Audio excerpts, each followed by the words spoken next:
150-640 sebagai moderator dari kelompok 5 akan memimpin jalannya diskusi pada hari ini. Adapun materi yang akan kita bahas hari ini itu mengenai struktur organisasi. Sebelumnya saya izin memperkenalkan anggota kelompok dari kelompok 5.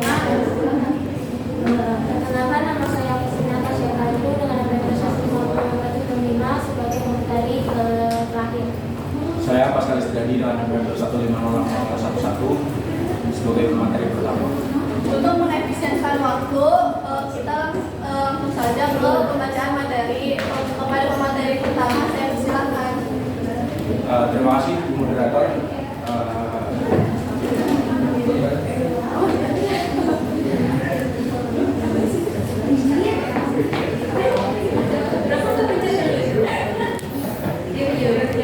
Di sini saya akan bahas mengenai tentang deskripsi dari struktur organisasi.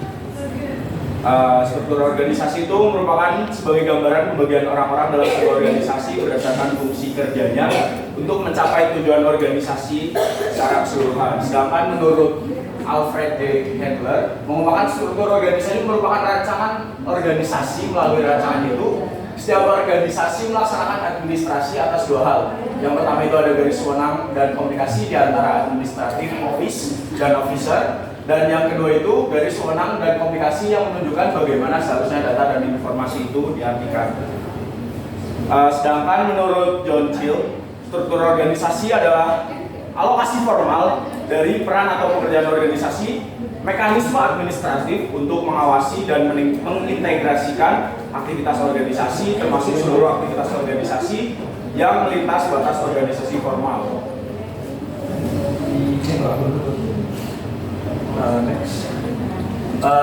Selanjutnya itu ada tipe-tipe struktur organisasi. Yang pertama itu struktur fungsional. Mungkin teman-teman di sini sudah mengetahui ya bagaimana struktur organisasi fungsional itu seperti pada struktur organisasi yang pada umumnya. Jadi seperti yang kalau teman-teman masih ingat pemateri yang kemarin yang Pak Arifin itu merupakan salah satu contoh dari struktur organisasi fungsional yang mempunyai ciri-ciri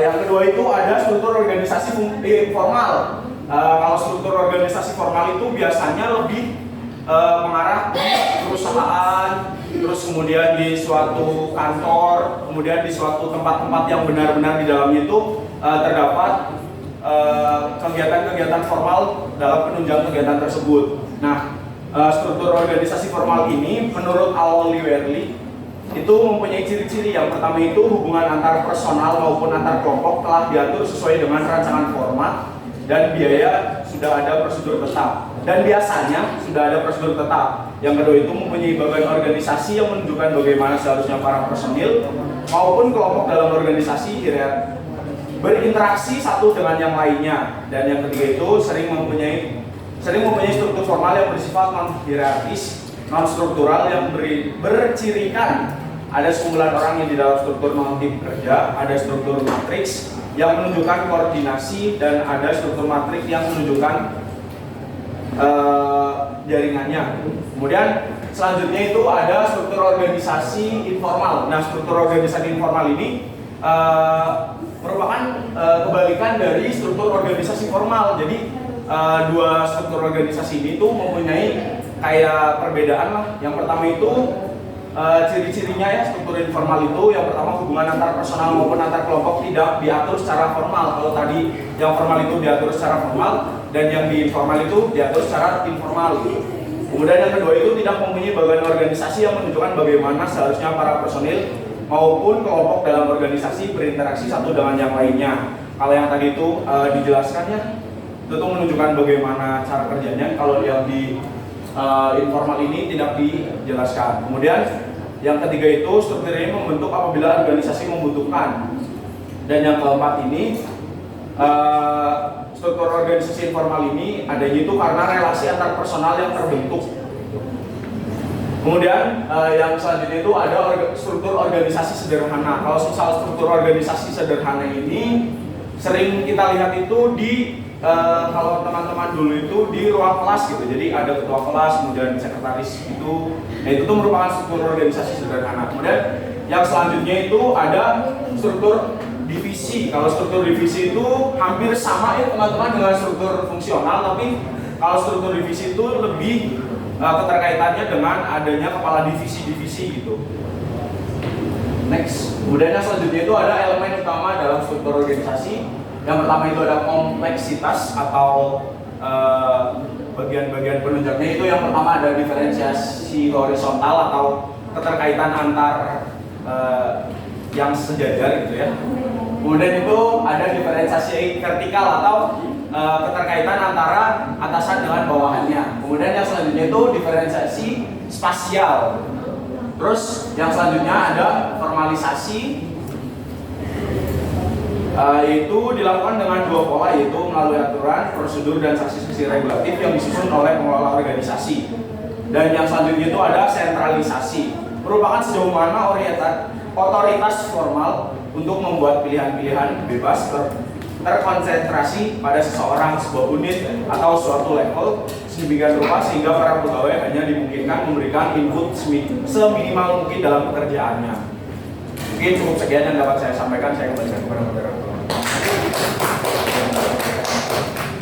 Baik, terima kasih kepada materi pertama yang telah dibacakan materinya. Selanjutnya ke materi kedua yang akan disampaikan oleh saya sendiri.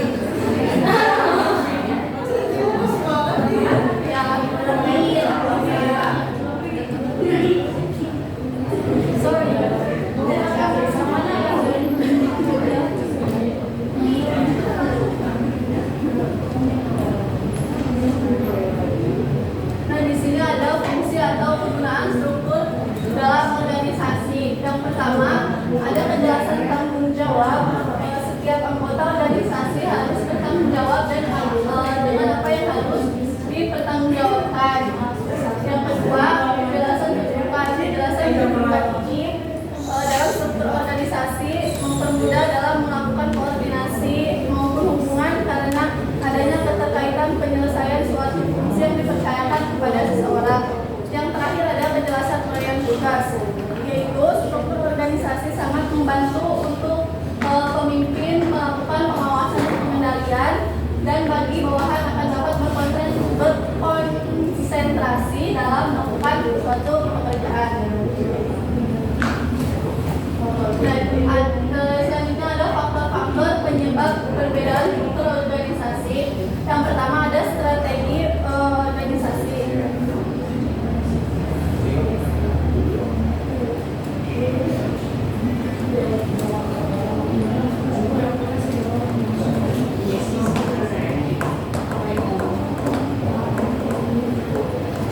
Lalu yang kedua ada besar kecilnya organisasi. Yang ketiga ada teknologi yang digunakan, dan yang terakhir ada kekuasaan dalam organisasi.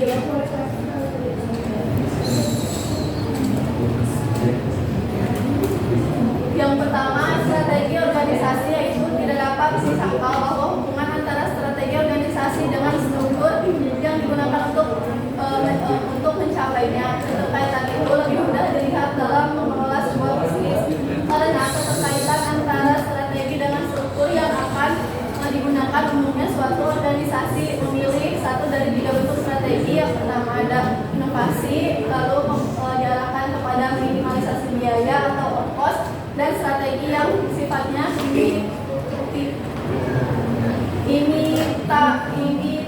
imitasi. Lalu yang kedua ada besar kecilnya organisasi.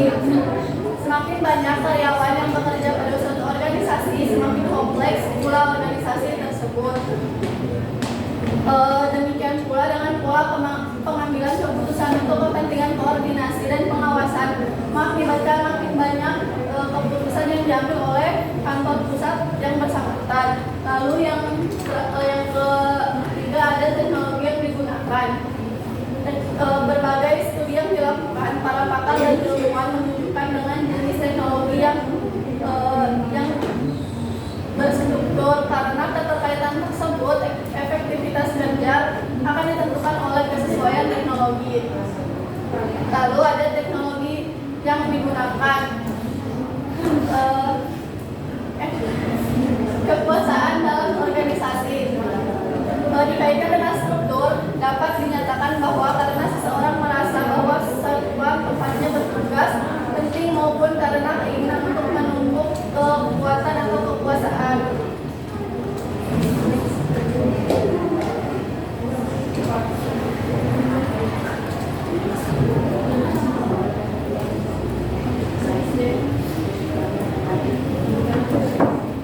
Sekian pemaparan materi yang dapat saya sampaikan.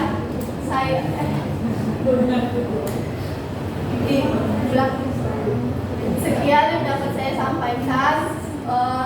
Selanjutnya kepada pemateri terakhir saya persilahkan.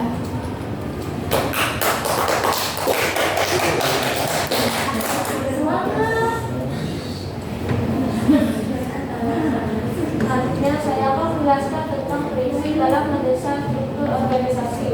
Nah, menurut Prodis tahun 2003, terus Wicklow 2001 dan Mortada, ada 6 prinsip yang harus diperhatikan dalam mendesain struktur organisasi. Yang pertama itu spesialisasi pekerjaan.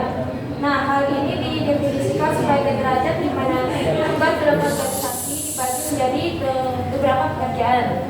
Nah, spesialisasi ini menjadi terkenal setelah pada awal 20 Henry Ford berhasil mengimplementasikan spesialisasi ini dan menjadi bestseller pada masanya.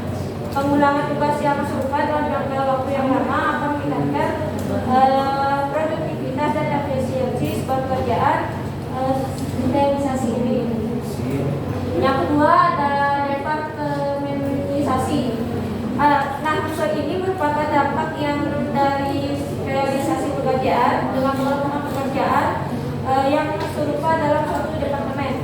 Nah, departementalisasi ini adalah aktivitas untuk menyusun satuan organisasi yang akan diserahi bidang kerja tertentu atau fungsi tertentu. Nah, fungsinya yaitu sekelompok aktivitas sejenis berdasarkan kesamaan sifat atau pelaksanaannya. Lalu ada rantai komando. Nah, rantai komando ini menjelaskan tentang kepada siapa hasil aktivitas akan dilaporkan. Hal ini juga dapat diperluas dengan pertanyaan kepada siapa yang harus bertanggung jawab dan kepada siapa yang harus berkonsultasi.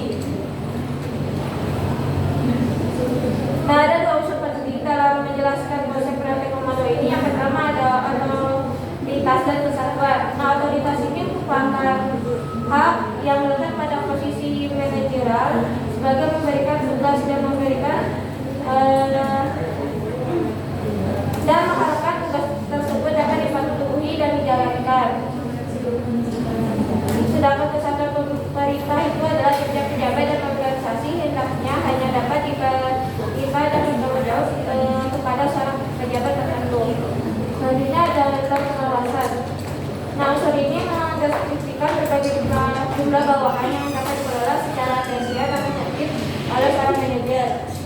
Lalu ada sentralisasi dan desentralisasi. Merupakan sentralisasi itu merupakan sebagai derajat di mana perbuatan kekuasaan dipusatkan pada beberapa jabatan di perusahaan.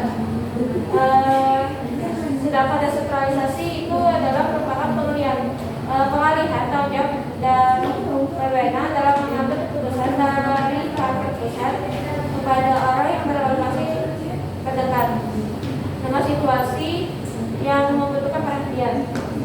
Selanjutnya ada formalisasi ini. Jika pekerjaan yang telah diformalisasi akan diketahui pekerjaan apa saja yang harus dikerjakan, kapan harus diselesaikan, dan bagaimana cara menyelesaikannya. Selanjutnya ada struktur dan proses mempengaruhi perilaku organisasi. Nah, perilaku organisasi dapat didefinisikan sebagai penggunaan teori, metode, prinsip dari berbagai disiplin ilmu seperti sosiologi, dan antropologi. Nah, struktur organisasi ini ialah pola pengembangan tentang bagaimana orang dan pekerjaan dikelompokkan. Struktur ini sering digambarkan dengan suatu bangunan organisasi yang biasa berkenaan dengan aktivitas yang memberikan kehidupan pada skema organisasi tertentu. Mungkin sekian yang saya dapat sampaikan. Saya akan kepada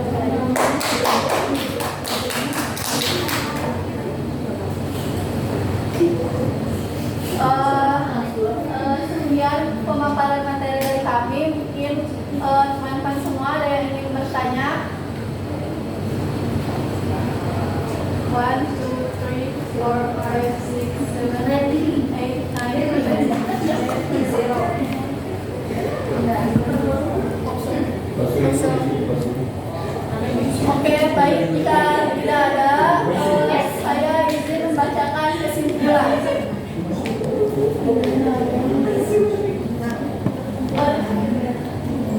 Organisasi adalah wadah kegiatan daripada orang-orang yang bekerja sama dalam usahanya mencapai tujuan. Dalam wadah kegiatan itu, setiap orang harus jelas tugas, wewenang, dan tanggung jawabnya. Hubungan dan tata kerja. Itulah sebabnya struktur organisasi sangat diperlukan dalam sebuah organisasi yang baru dibentuk dalam keadaan berkembang maupun yang sudah mapan. Perusahaan atau organisasi sering mengubah strukturnya ketika skala usahanya dan kompleksitasnya semakin besar. Ada beberapa bentuk struktur organisasi seperti yang telah dibahas dalam bab 2. Setiap struktur organisasi tersebut memiliki kelebihan serta kekurangannya masing-masing. Struktur organisasi mempengaruhi perilaku organisasi karena faktor-faktor utama yang menentukan perilaku individu dan kelompok adalah tugas dan hubungan wewenang. Oleh karena itu, manajer harus merancang struktur organisasi agar memudahkan komunikasi di antara para pegawai. Sekian dari kelompok 5, kurang dan lebihnya mohon maaf. Assalamualaikum warahmatullahi wabarakatuh. Waalaikumsalam warahmatullahi wabarakatuh.